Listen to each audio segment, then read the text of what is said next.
This clip was taken from the series Asking for a Friend, what we all think but think we shouldn't. The entire series can be found at fromthefray.com/asking.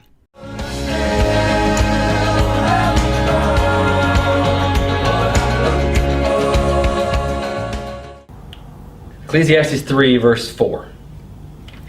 It's a time to cry and a time to laugh, a time to grieve and a time to dance. Now, expectation management is a powerful thing, so let me state the obvious.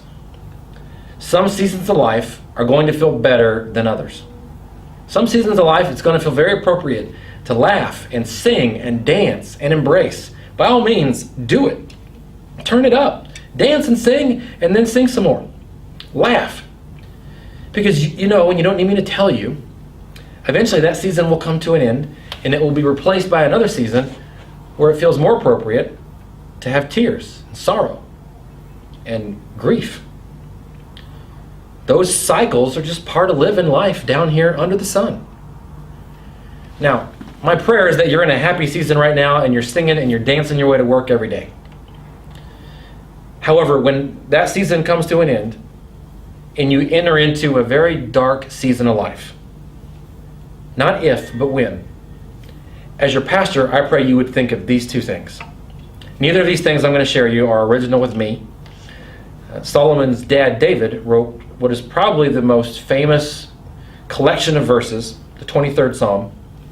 And from that, in verse 4, he gives us two things that I pray you will remember when you enter into a season that is really characterized and dominated by darkness. Verse 4 of the 23rd Psalm, "Even when I walk through the darkest valley, I will not be afraid, for you are close beside me. Your rod and your staff protect and comfort me." First thing I would like for you to remember when you get to a dark season of life is that God will be there in the dark seasons too. David says here, you're close beside me.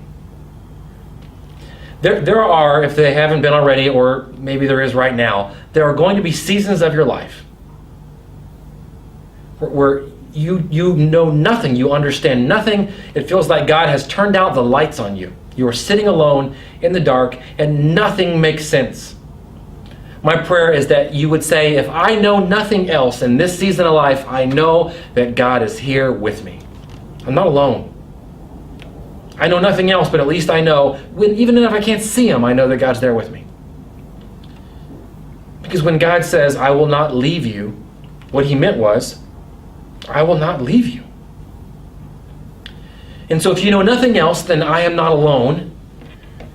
That frees you up to ask, then what can I possibly learn from this season of life?